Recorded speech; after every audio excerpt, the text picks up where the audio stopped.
Shelley's there, hiding behind the tree. Yes, I am. I'll come out soon, I promise. Come out Hello, from behind everyone. it. Okay.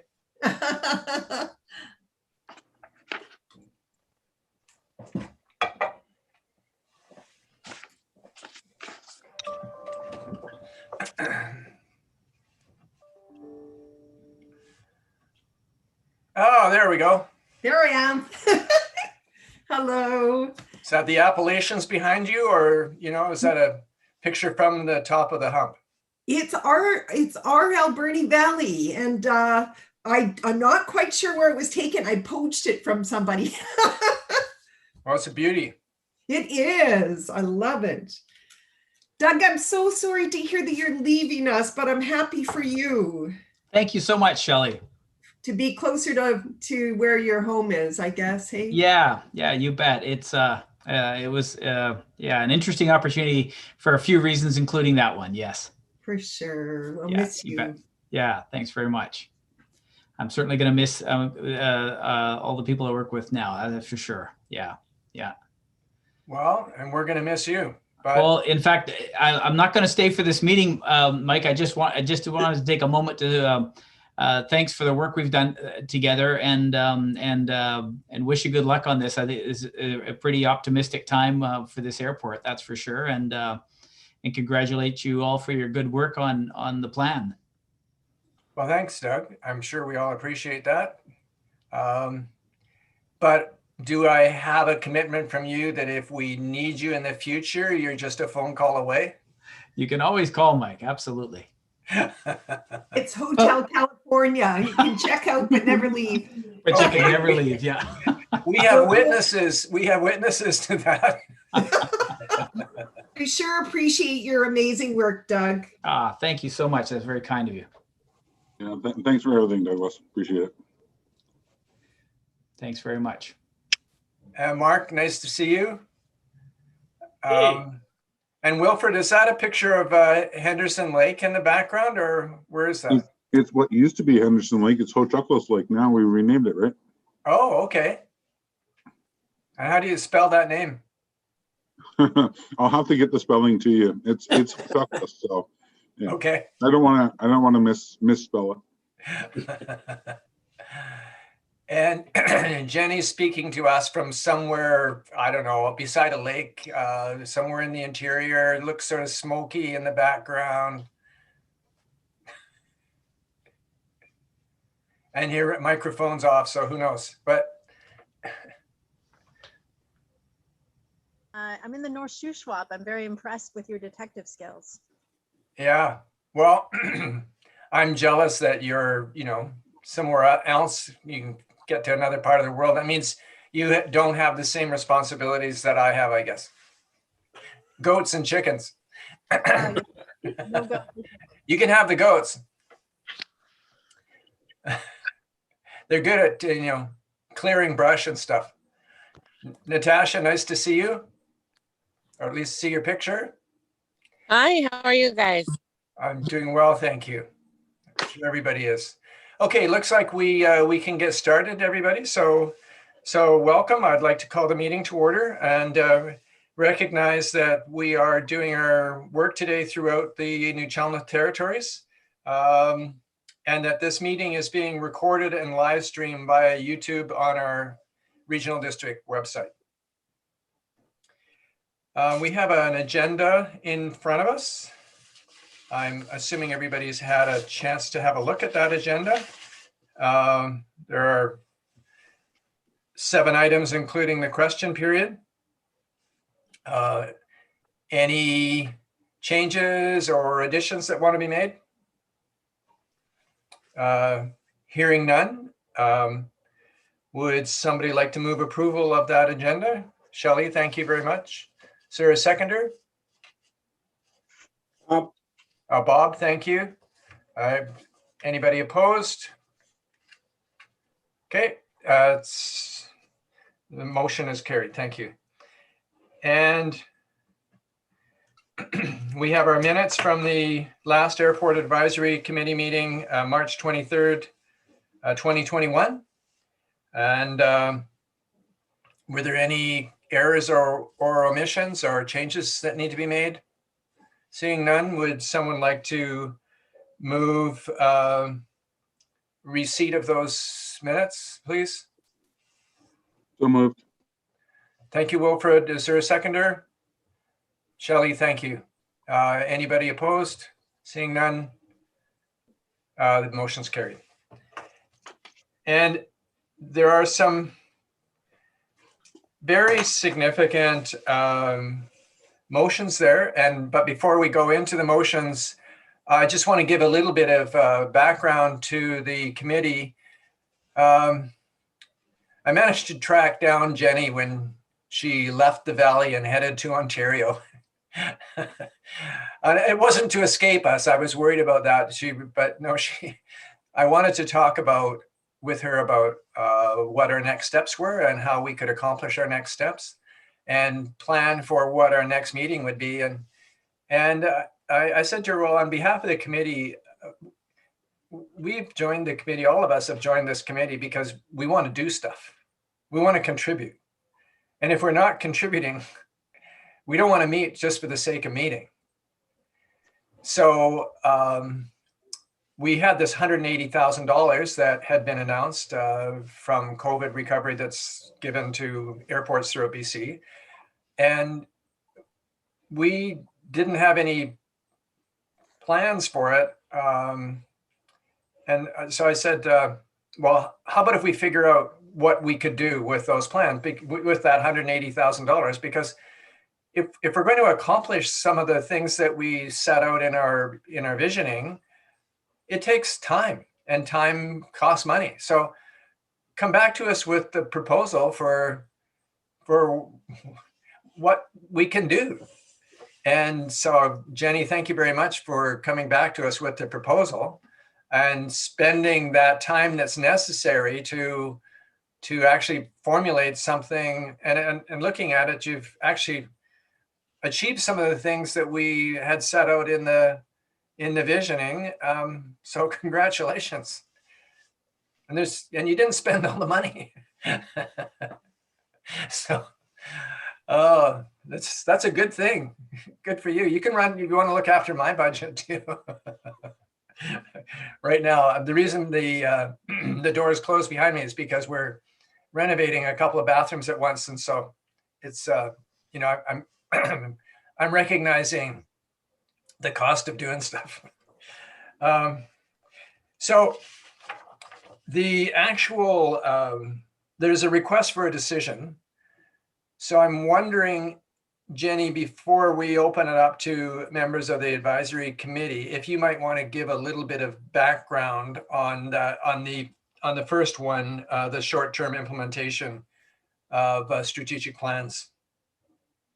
Thank you, Mr. Chair. Yes, I want to clarify that the work that's been done has been done by Mr. Fortune. He is the most positive. So what we did, as Mr. Tan has sort of highlighted, is we're looking at ways that we can work towards implementing some of the strategies in the plan that you guys have recently worked on. And it's actually a little bit of a difficult time to be looking at this to come up with a wholesome way. How do we tackle everything? So we're really struggling with some of the initiatives and suggestions in the plan, but we didn't want to just let this drag on. And so we tackled what we knew we could sort of achieve.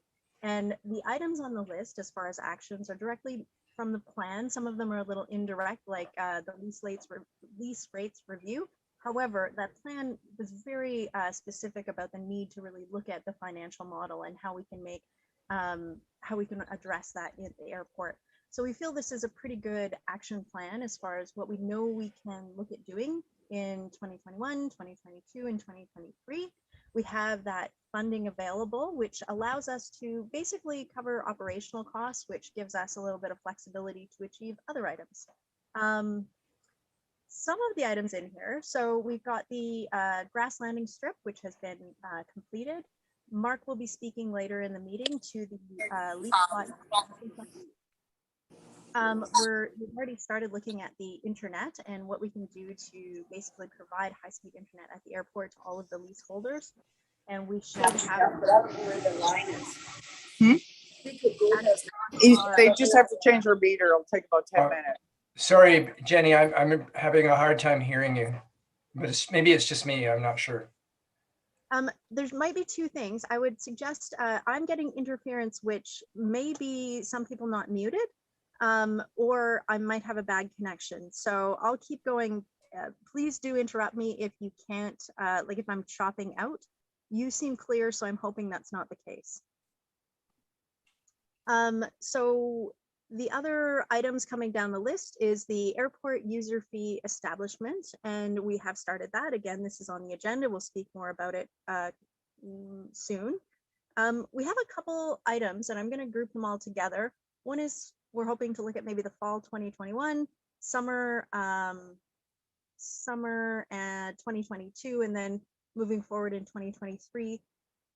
That we don't necessarily have staff capacity to address. And so we're bringing this item to the committee because what I was hearing when the strat plan was being developed is, as the chair has mentioned, is that you're a committee that wants to be actively involved. And so it is possible that we could look at things like the road entry signage, the signage within the terminal, as well as the official opening ceremonies, and then restarting the annual airport day as items that we kind of need a champion for, unless we want to allocate more staff resources at the ACRD for.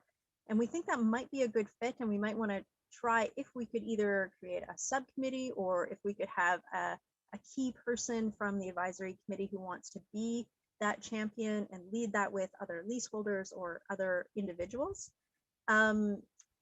And we do have the money, but we just don't necessarily have the time. And we might need to look at what does that look like for resources. Those are items that aren't easily, we can't easily use a consultant or a contractor for that because it is very involved in the community, and it's just kind of one of those things that just takes time from someone locally to make it happen.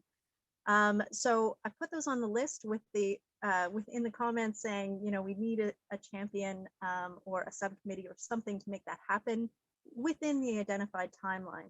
Otherwise, we can look at doing it. We can delay that until we have more capacity, or we could look at adding more resources within the ACRD. So I wanted to identify those and maybe open that up. So in the discussion, you can consider that.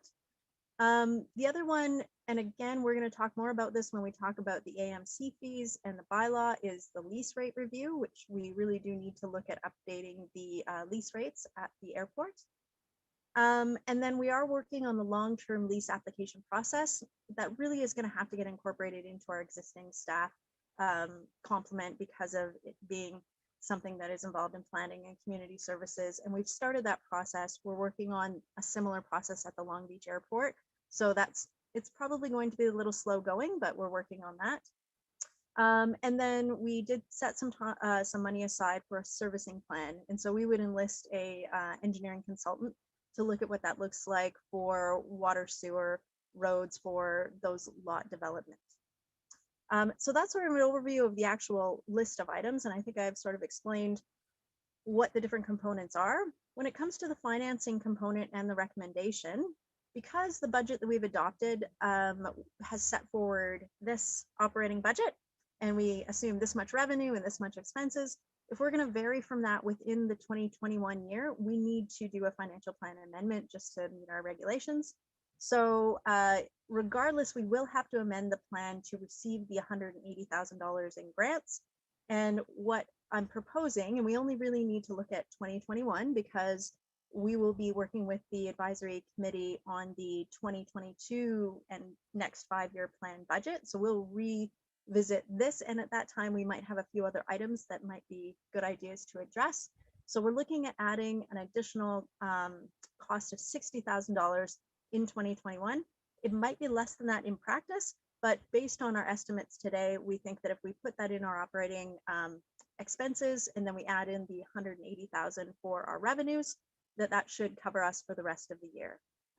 So that's what we're looking at as far as the actual recommendation is considered.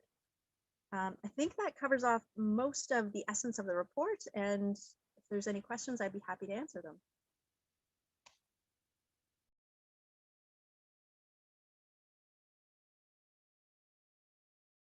unmute myself. I know I have a few questions, but anybody else have questions related to this plan that you want clarification on or wondering about or what have you? Bob? Yes, specific question. Can you tell us the background of the one there with the fuel limit increase and requires internet?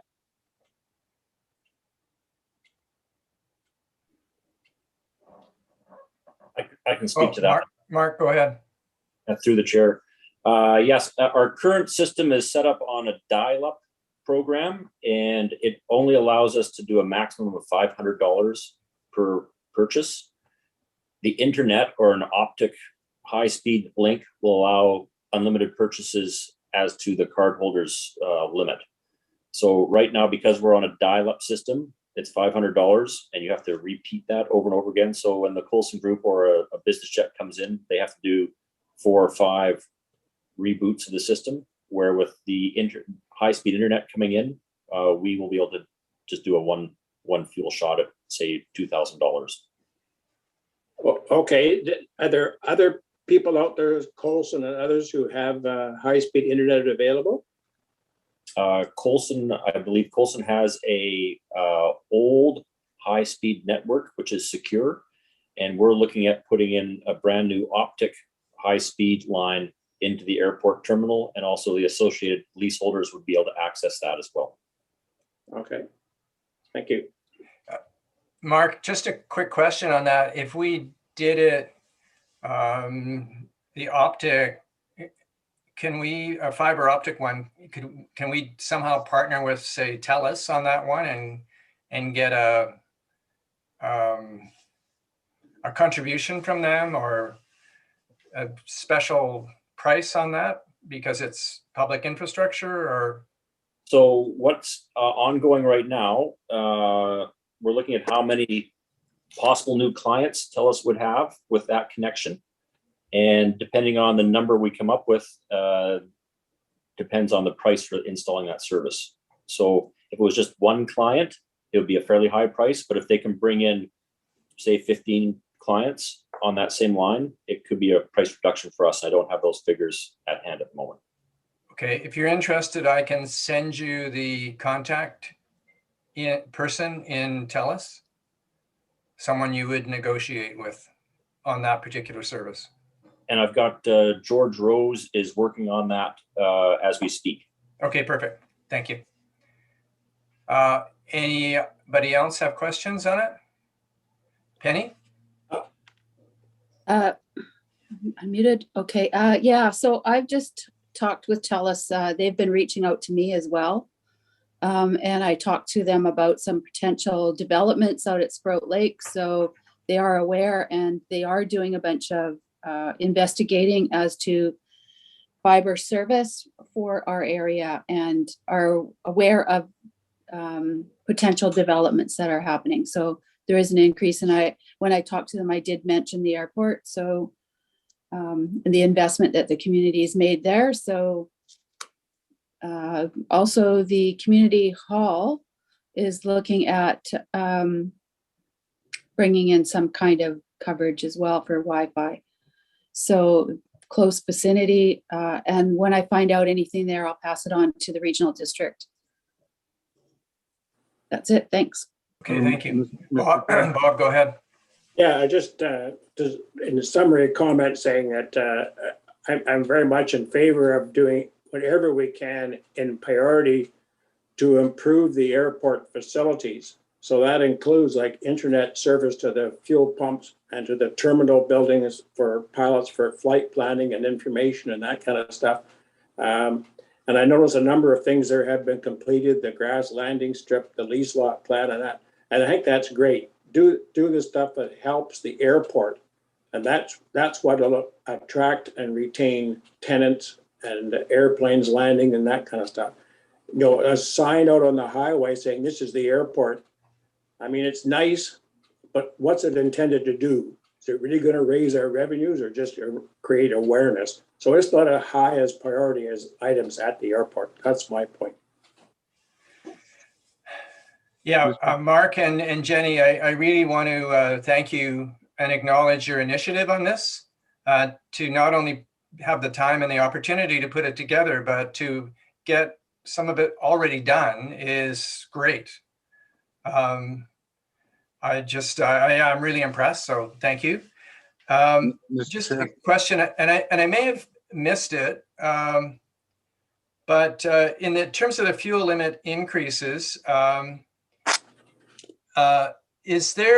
would there be a security issue that would have to be dealt with, or would it be fine because it's fiber optic? Mark? Yeah, that would be a George Rose question. And I know we at the Tofino site, we have various firewalls in place with our optic service. And I'm assuming we do the same thing at Port Alberni. Okay. And in the terms of the road entry signage, again, I may have missed it, but it said it needs a champion or a subcommittee. Could you give me an idea of the champion? Would it be such as the Flying Club or something like that? Or what are you thinking? Jenny? Well, Mark, would you like to make a suggestion? okay, I can make a suggestion.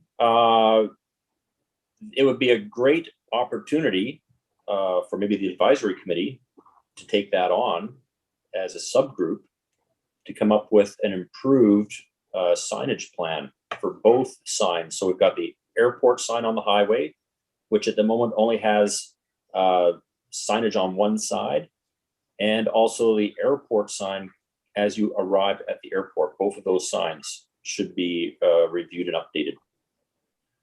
Okay. And there's a lot of work that would have to go into that.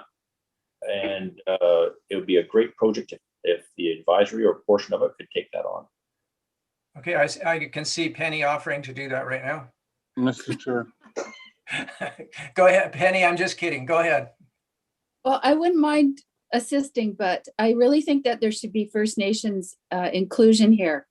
I think that we did discuss this during our planning sessions, that we wanted to see First Nations included, and that a blessing of the area or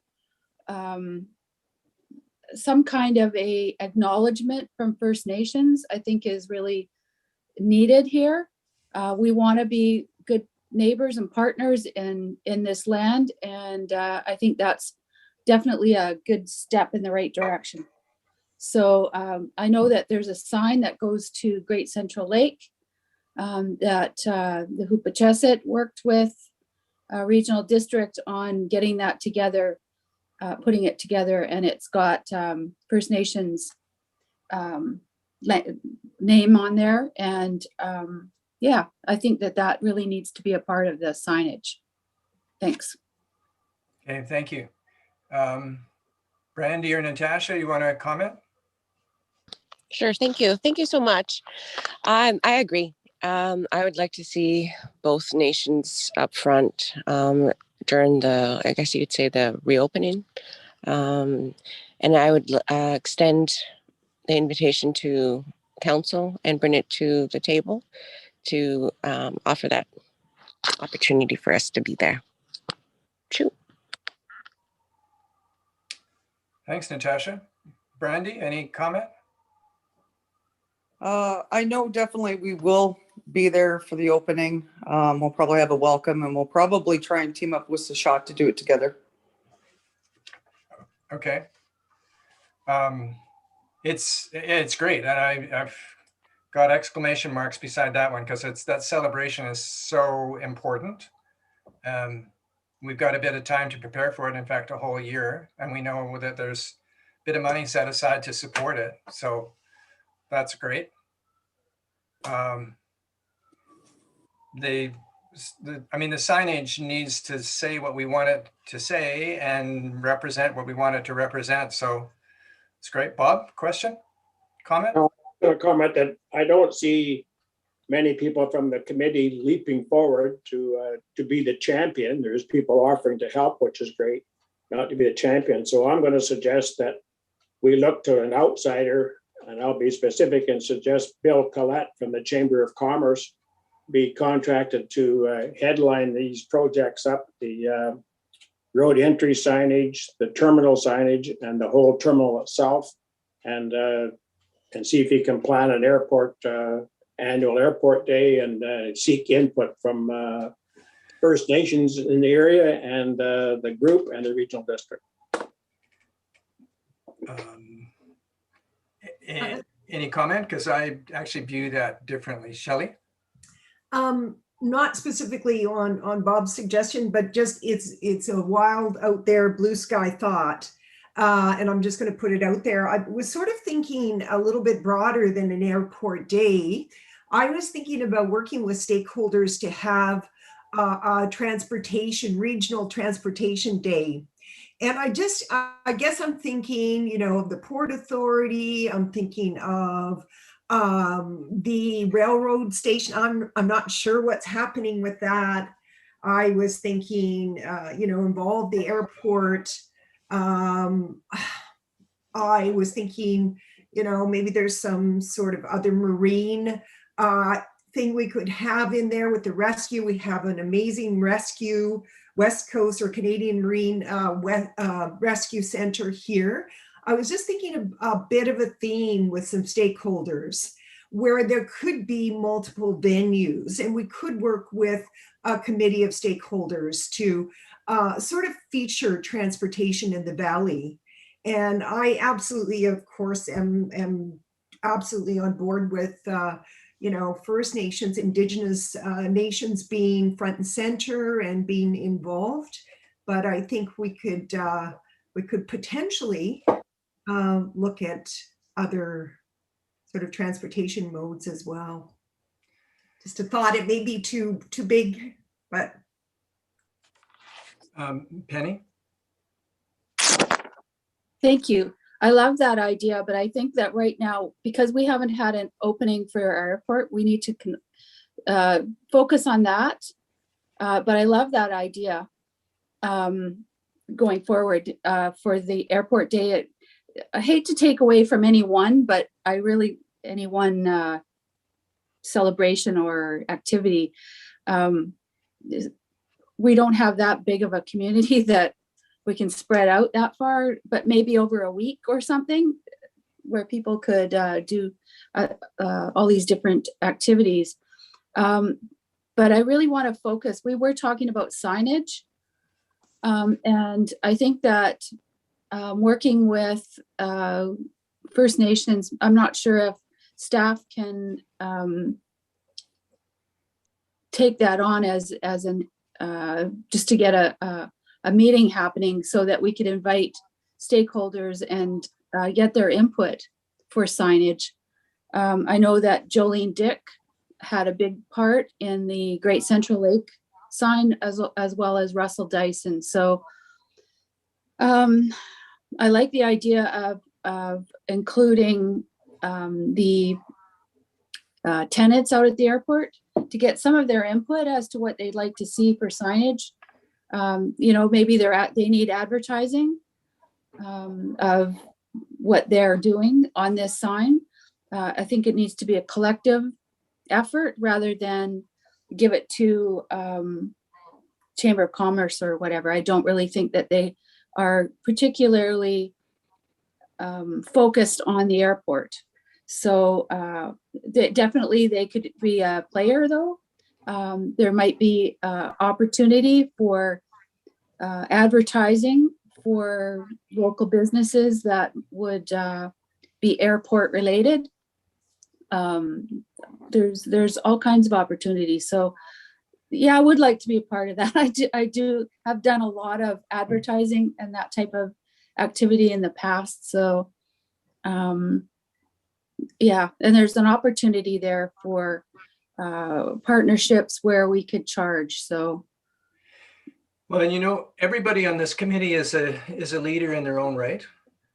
And I'm wondering, what you're really talking about, all of you are talking about, is creation of our essentially our own subcommittee. And I'm wondering, Natasha and Brandy, would you be willing to be part of a subcommittee where we focus on these two things, the signage out on the highway and the signage at the airport and what the designs are going to look like and so on? I would love to. I have my degree in marketing communications management.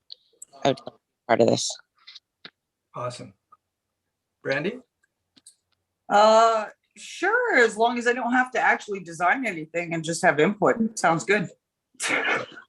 Well, because the point of this discussion really isn't to hash out the final solution. It's hash out how are we going to respond to this particular challenge, and really the motion, the request for a decision, is the proposed motion and whether or not we're going to endorse that motion as an advisory committee.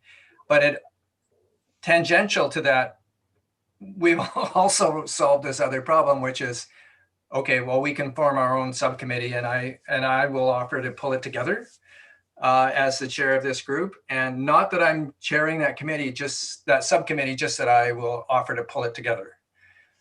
And if that's okay with people, and then we can leave Mark and Jenny out of it. We can keep them as advisors on the side if we need to, and phone them if we need the help and so on. So if that's okay with everybody, then we don't need a motion on that, but if that's okay, then I would offer to move in that direction. Okay, we're all right? Nods of heads, it's fine. All right, then we have a motion in front of us. And I'll just read the motion and just so that we've got it. And the motion is that the Alberni Valley Regional Airport Advisory Committee recommend that the Alberni-Clayoquot Regional District Board of Directors approve an amendment to the 2021-2025 financial plan supporting the short-term implementation plan of the AVRA strategic plan items. So moved. So moved. Who was that? Sorry. Penny. Okay, is there a seconder? Shelley? Okay. Anybody opposed to that? Then the motion is carried. Thank you, everybody. Shelley. Well, Mr. Chair, I think back to Bob's original point, which I thought was a really good one, in terms of looking at strategically at priorities. And I really think it's great that we're doing the signage. I think that's wonderful. I'm really excited to have First Nations involved and to have a plan there. But I have to agree with Bob that, I think we need to look at priorities time-wise. And to me, it seems to me that, yes, signage is important, but I personally don't put it as the highest priority here. When I look at this list, I look at other priorities, I think, as Bob's point, that are aimed at increasing revenue and also aimed at putting more structure to the airport, because it seems to me we can have signs, but if we don't have the rest happening, we will just have status quo with signs, and that wouldn't be acceptable. So which is a great point, Shelley, and that's why we've got the request for the decision B, and that's all about addressing some of the issues related to financing, and it's actually my perspective has completely complemented what we were talking about in terms of our vision. How do we begin to put our airport on a more sustainable financial footing? And so we can begin to move in that direction. So those were two incredibly important proposals and two incredibly important initiatives that have been endorsed by this committee as part of the visioning, and then by the board of the regional district when they accepted our vision or our report. So thank you to Mark and to Jenny to actually putting this together. It's interesting, it's great, and it's actually has taken it in a direction I wasn't even thinking about. So good for you guys for doing something about it. Anyway, I wonder, Mark, maybe are you the one to explain this request for decision, the parking fees and airport maintenance charges? Uh, Or is that Jenny? I can step in on this one. Okay. So the history of that would be basically originating with the Tofino site when it was Transport Canada operated. At that time, Transport had a lease component, and you also had basically an airport improvement fee that was associated with that lease, and it was basically a set rate. When the regional district took over airport operations in Tofino, that extra lease component was actually taken out of a lot of the lease renewals. And we're at a point where we were doing a lease review on our site on the West Coast. And this was a way of bringing those fee structures back in to support infrastructure. And of course, in our case on the West Coast, we have a lot of aging infrastructure that needs replacement and not a lot of operating funds that carry out that capital project. In the case with Port Alberni, we have a bunch of new infrastructure that has been installed, but that new infrastructure will also require extra maintenance compared to the older runway network that we had. And this fee would be basically a carbon copy of the Tofino site, and we'll be able to access extra funds from leaseholders as basically an airport improvement fee. Okay, thank you. I appreciate that. Jenny, do you need to add any more? Are you okay? I think Mark's done a very good job of outlining the purposes here. And what we found, the other component is really the market rate assessment. And we would go ahead actually at this site and do a market rate assessment because we feel when we take a look around at the neighbors and the pricing for the leases, it is the lowest rates. And that's not necessarily the best position for AVRA, I believe. I think that we want to make sure that we are competitive as far as lease rates so that we are generating enough revenue, as Mark said, to basically renew the infrastructure or install new infrastructure that's required. With that, we still think it's a little too early with COVID to look at market rate assessments. We don't want wonky numbers because it is $7,500 that we're going to have to pay to do the assessment.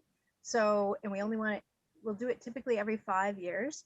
And so we recommend doing it in 2022 at the beginning of January. We really think that'll be a stable market rate that we'll get back, and then we can adjust lease rates as we get into our renewals. On the side, similar to if you think of other places that you would lease, you know, we often pay a parcel tax to fund our infrastructure or other things that you would pay in order to fund the infrastructure there.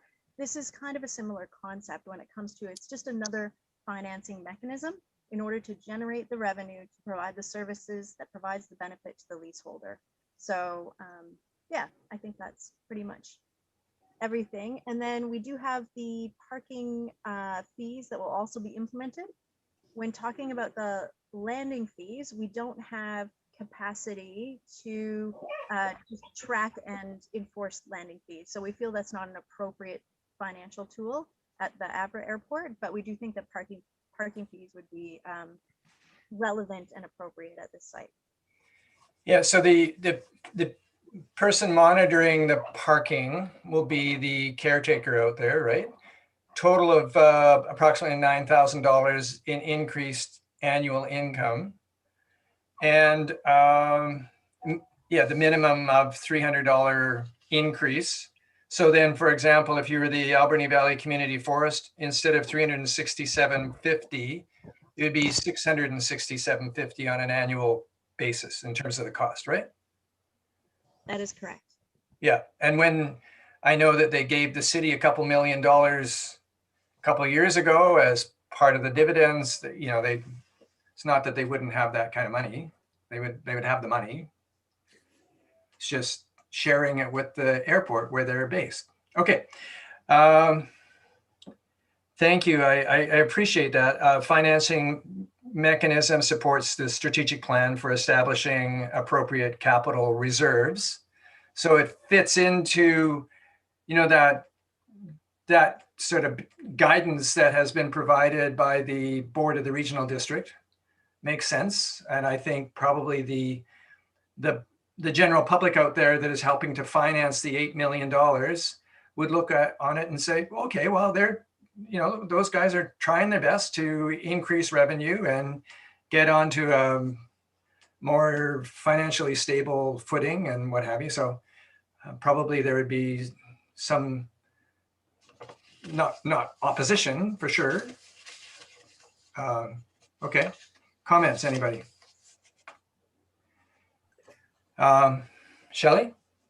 More questions, I guess, in the sense of I think that there's exclusion for fixed-based operators who pay an airport maintenance charge for parking, exclusion from the parking fees. I'm just wondering who those would be and how many of those would be excluded. And I guess the flip side of that coin is who would be paying these new parking fees generally?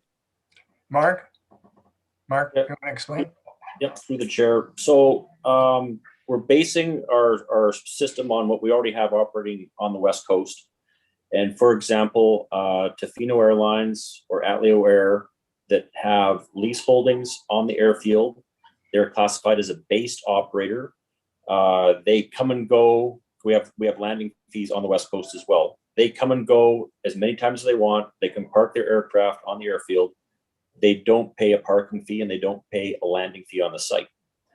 So in Port Alberni's case, it would be the Colson Group would be able to park their aircraft on the airfield. The Flying Club, anybody who is basically already a tenant at the airport would have basically free parking privileges. And since we don't have landing fees, unlimited takeoffs and landings.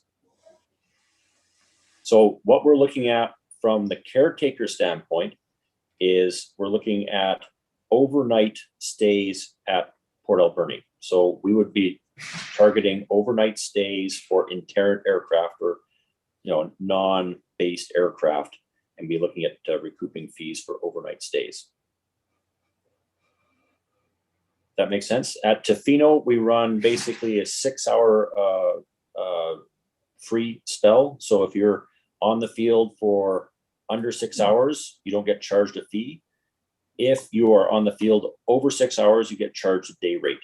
And we do our fee schedules through NAV Canada because we also have oversight at the West Coast Airport with the NAV Canada flight service station. At Port Alberni, we don't have that oversight component, so we can't access that data, but we do have a caretaker on site who can note down aircraft registrations when they stay overnight. Okay, thank you.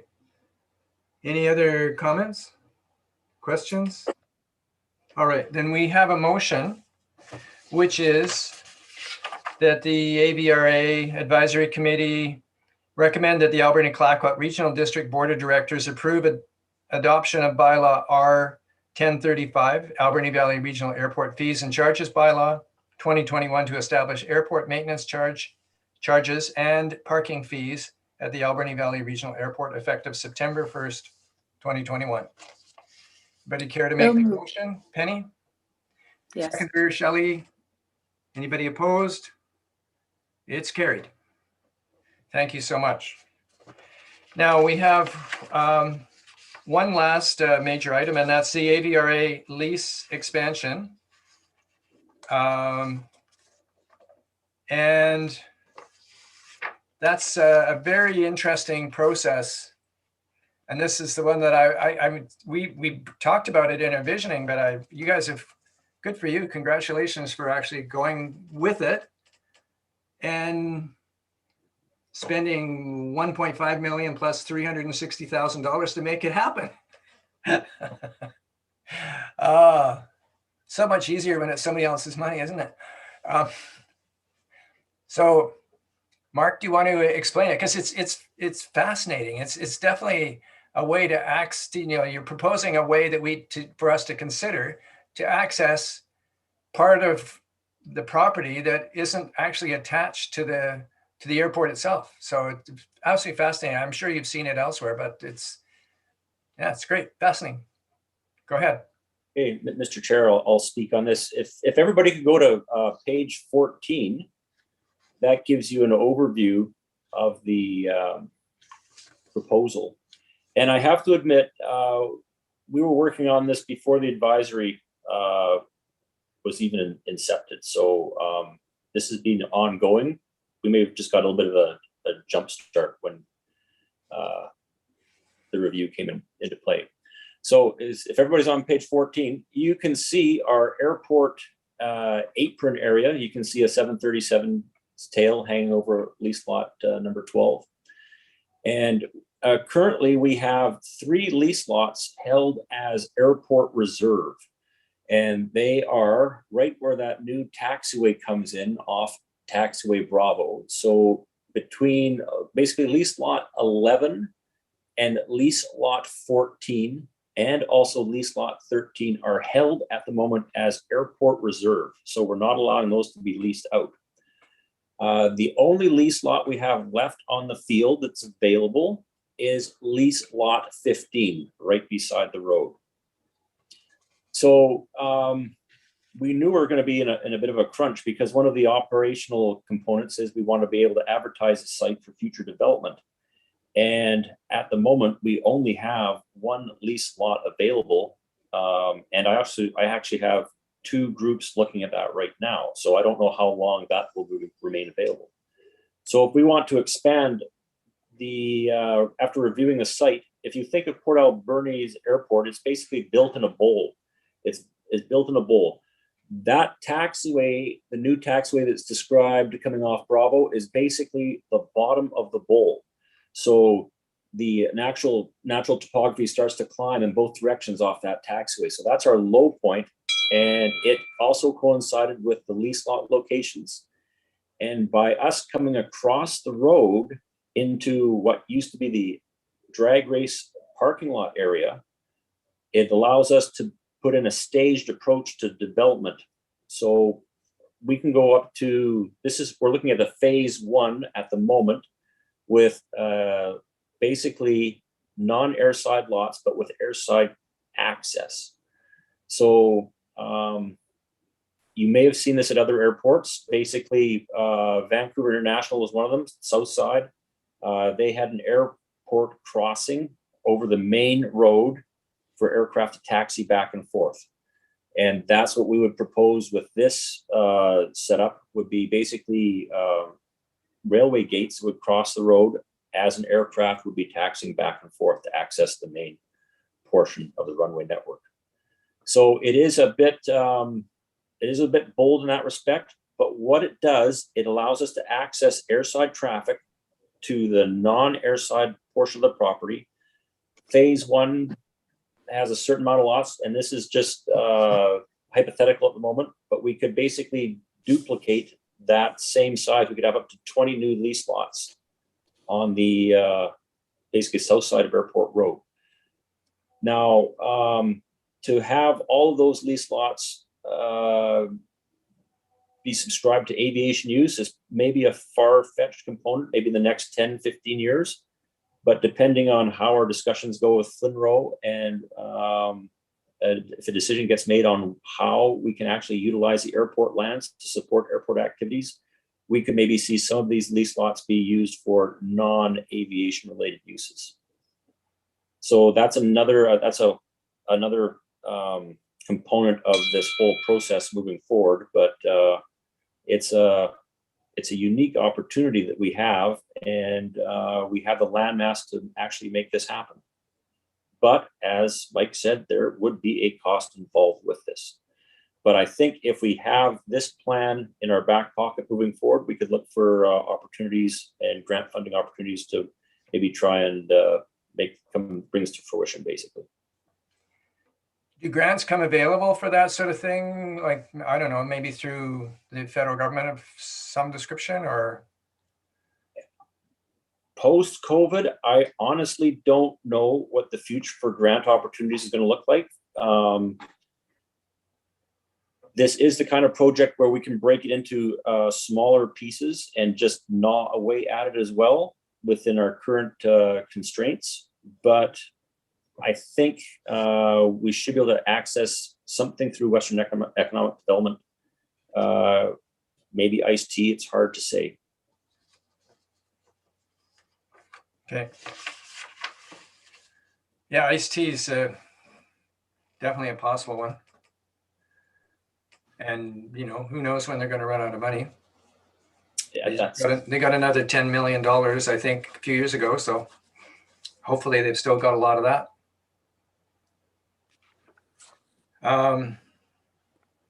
Any other comments on this this report, lease lot expansion? Ron? Sorry, I'm late to the meeting. I had company from Alberta just arrived, so I got them settled in.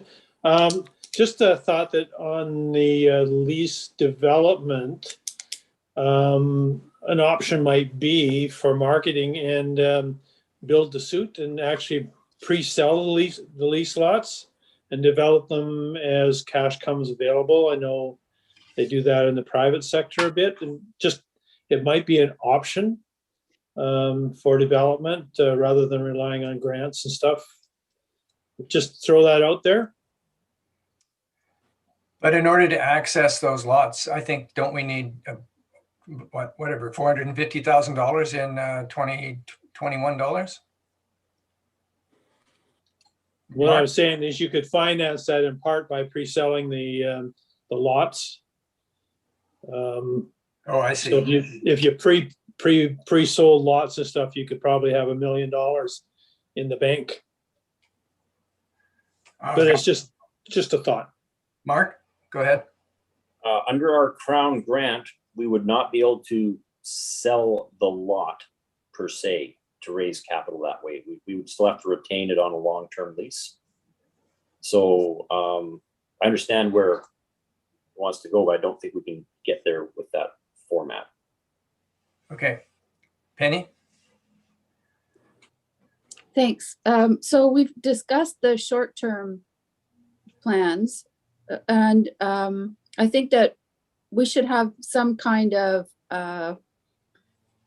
information on long-term plans, because we don't have septic and we don't have water that's adequate for what we've got. So when we start talking expansion, I think that we also need to include those very strategic pieces to doing expansion. And I don't see that in this plan at all. Thanks. And Jenny? Very astute comment. We actually have set aside in the short-term plan, the last one on the list is we have put $30,000 aside for a servicing plan, because that is absolutely imperative. Yeah. And Bob, comment? I was just going to make the same comment, and I think that's part of the critical needs we need at the airport. That's quite a phrase, isn't it? The critical needs we need. Anyway, I very much like this plan. It's bold, I think. But the main thing is it creates a plan. It creates a vision that we can go out and sell to someone else, to be potential leaseholders. We can say to them, look, it can be modified to suit this, but this is the concept we have now. We have something in mind. We're doing some servicing plans. We're doing this, we're doing that. Now we've got something to show a prospective client. And that's going to make the airport viable in the longer term. Good work. Yeah, I agree. And certainly some of the projects that I'm involved in that are very, very significant for this area, they're going to need the airport, and they're going to need an expanded airport in order to fully accomplish their goals in these projects. And you know, collectively, they're not just in the hundreds of millions, they're way over $1 billion. So that has incredible significance for this area. And it requires lots of consultation with many, many groups, particularly our First Nations partners. And we just need to as Bob says, we need to be bold about how do we provide the opportunities to expand this airport. When we went ahead as a regional district board, and we went the alternative approval process for the expansion of the airport, we did it knowing that it wasn't necessarily the normal way to do this, but we wanted to get it done. When we didn't want the great, huge community debate over whether it was going to be worth it or not worth it. No, it costs less than a case of beer a year for taxpayers, and look what we've got. So now we've got this opportunity. Let's continue to work with our opportunity. I think that's what our vision has said. We want to support the growth opportunities for this airport. So like Bob, I really like it. Anyway, Shelley, comment. Yes, I totally agree with both Bob's comments and other comments. I think it's an excellent plan, and I don't want to dive too deep into the details, but I'm curious about this spot called Wellfield Protection Area. I'm just wondering what that means. Mark, go ahead. Through the chair, yes, the Wellfield Protection Area. So we have a drilled well, basically the center of that circle, which supplies the terminal building and our caretakers facilities with groundwater. And that Wellfield Protection Area is just to have no development within that aquifer area. I see. Interesting. And where would the septic field be then? Which area would that? Sorry. Yeah, to be designed, but the septic would probably go across the road and be in one of the infield areas of the airport. We currently have a septic field for the terminal building inside between Taxiway Bravo and the runway. So we have room in that location to expand a septic system if that is deemed to be a requirement in the future. Interesting. And I guess my other question is around the road. So I would guess that there would be all sorts of Transport Canada issues around gating and providing some sort of barriers, essentially, even though they're intermittent on a public road. Yes. So the public road, if an aircraft was wanting to cross the road, it would be much like an R-call lighting system where you would click on a frequency, click the microphone 3 or 5 times to close the gates on the road and also open the gates that would access the airside. So there's basically 3 gates in that particular plan.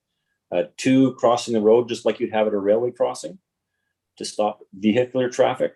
And 1 would be a sliding gate. And if you have been to the Flying Beaver Bar at Vancouver International Airport, the seaplanes come out of the water with a sliding gate, very much under the same pretense.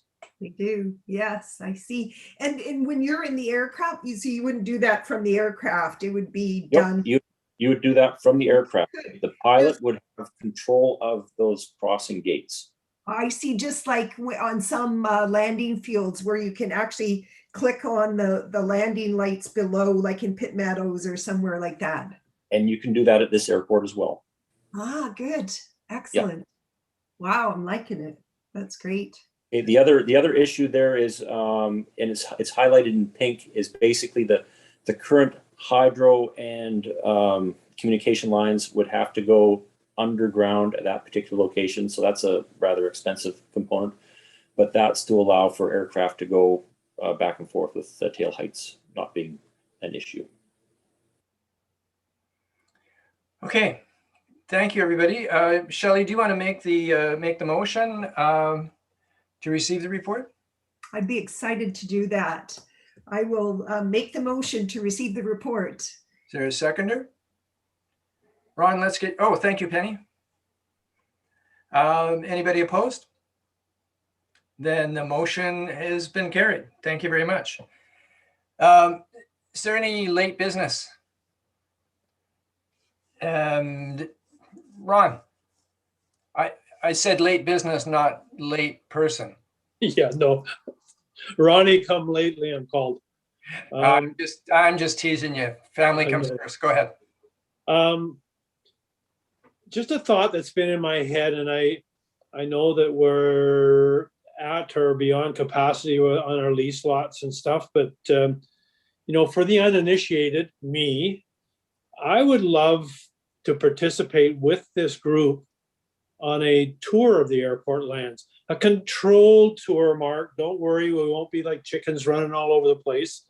But I would actually love to tour the airport lands just to get a visual and physical feel for what we've got and where we're going. And I don't know if anybody else on the committee would be interested in that, but I just throw it out there, and you know, maybe sometime in August or in the fall, I think it would be fun to where we can get together face to face too.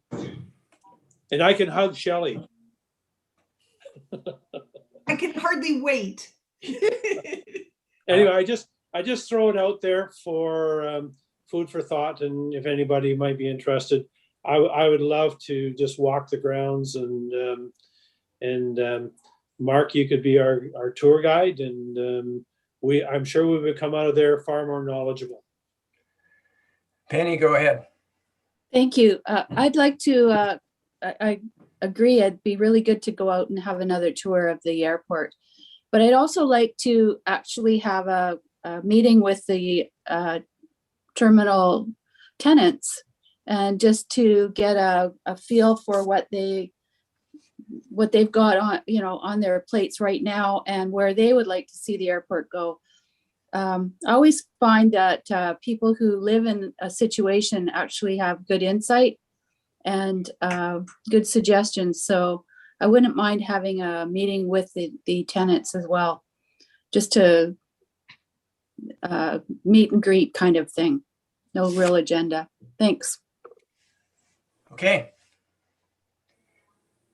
Thank you very much, everybody. Jenny? Yeah, thank you, Mr. Chair. I just wanted to say that I think that sounds doable, but I'd rather not make a commitment until I can confirm what we can provide for you. So we will circle back with an email on those last two comments with a tenant interaction, and maybe a tour, maybe combine it with the next advisory meeting. We'll brainstorm some ideas and get back to you guys on that. Okay, we have had at least one meeting out at the airport, and it was great to be out there. Then you kind of know what it is you're talking about because you're right there. And who knows, as Ron says, maybe we can do face-to-face at some point. Okay, I think that brings to a close our late business question period. I don't think, Janice, is there anybody, any member of the public out there that may want to ask a question? No, we have no questions or comments from the public today. Okay, thank you. Then a motion to adjourn. Penny, and seconded by Shelley. I don't think anybody's opposed, but I could be wrong. Okay, thank you very much, everybody. The meeting is adjourned. And Janice, thank you for your help. And Jenny and Mark, thank you for your help as well. Okay, great meeting, everybody. Bye-bye. Bye. Go swimming.